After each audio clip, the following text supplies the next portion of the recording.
অবশেষে বলতে বলতে ঢাকার বাণিজ্য মেলাতেও চলে আসলাম। ময়মনসিংহের বাণিজ্য মেলাতে তো প্রতি বছরই যাওয়া হয়, এমনকি প্রতি মেলাতে 2-3 বার করেও যাওয়া হয়। তো আমি আমার হাজবেন্ডকে বলছিলাম যে ঢাকার বাণিজ্য মেলাতে কখনো যাই নাই, তা বলার পরেও সে বলল যে ঠিক আছে তাহলে চলো তোমাকে নিয়ে যাই। আমিও তো সাথে সাথে রেডি হয়ে গেলাম। আর আমি একা যাইনি, আমরা 4 জন একসাথে গিয়েছিলাম, সাথে বড় ভাই এবং ছোট ভাই ছিল। সো হ্যালো এভরিওয়ান, আসসালামু আলাইকুম, কেমন আছেন সবাই? আশা করি ভালো আছেন, আমিও আলহামদুলিল্লাহ ভালো আছি।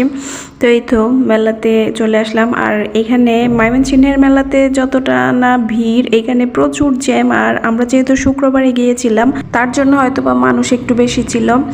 আর এখানে যাওয়ার জন্য বিআরটিসি বাস লাগে, মানে প্রতিটা কাজে এত সিরিয়াল মেনটেন করতে করতে জীবন প্রায় শেষের দিকে।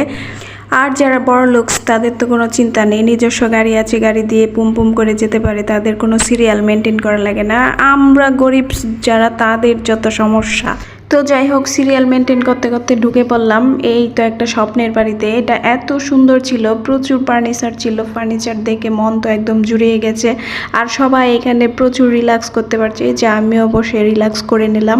মানে এখানে সোফাতে বসা যাচ্ছে, আবার বিছানায় শোয়া যাচ্ছে, ডাইনিং টেবিল আছে, ওইখানে বসে আপনি খেতেও পারবেন। পুরা স্বপ্নের একটা বাড়ি, এত সুন্দর আর এত সুন্দর ছিল দেখে, মানে মনে হয়েছিল এখানেই থেকে যাই, এখান থেকে না আসি। আর এই সোফাটা এত বেশি সুন্দর ছিল, আমি তো এটা খুব বেশি পছন্দ করে ফেলছিলাম। আর আমার হাজব্যান্ডকে বারবার বলতেছিলাম চলো আমরা এটা নিয়ে যাই, কিন্তু ভাইরে ভাই এটা নেওয়া কীভাবে আর সম্ভব, এটার দাম এত বেশি ছিল। এতটুক সোফার দাম হচ্ছে প্রায় 40,000 টাকা। মানে আমার মতো গরিবের জন্য বেশি হয়ে গেছে আর কি। আর যারা বড়লোক আছেন তাদের জন্য তো ঠিকই আছে। আর এদিকে চলে আসলাম জুলাই গণ অভ্যুত্থানে এসে প্রথমেই তো আমি আমার ময়মনসিংহ চোখে পড়লো। ময়মনসিংহ অবরোধ দেখে নিলাম, দেখার পরে আবু সাইদ কীভাবে বুক পেতে দাঁড়িয়েছিল এবং বীরের মতো বুক পেতে দেশের জন্য প্রাণ দিল, এই তো দেখে নিলাম। আর এখানে জুলাইয়ের প্রায় অনেক স্মৃতি বিজড়িত আছে, মানে গণভবন সহ কোনো কিছুই বাদ যায়নি, সব কিছুর ছবি এখানেও তুলে ধরেছিল। আর এইখানে বাচ্চাদের রাইডে চলে আসলাম, এই রাইডটা দেখে প্রচুর মজা পেয়েছি। বাচ্চারা ভিতরে গিয়ে দেখেন কি একটা অবস্থা, এটা দেখে আমি একা না, মানে এখানে যারা ছিল সবাই প্রচুর মজা পেয়েছি।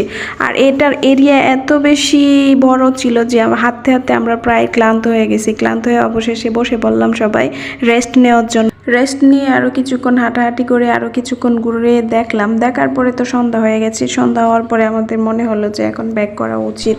তো এখানে এসে দেখি যে আবার কনসার্ট হচ্ছে, এটা সন্ধ্যার শো ছিল। তো আমরা কিছুক্ষণ অপেক্ষা করলাম যে কনসার্টটা দেখে আসার জন্য, কিন্তু কনসার্ট দেখে আসলে আমাদের অনেক লেট হয়ে যাবে, তার জন্য অপেক্ষা না করে বের হয়ে গেলাম। কিন্তু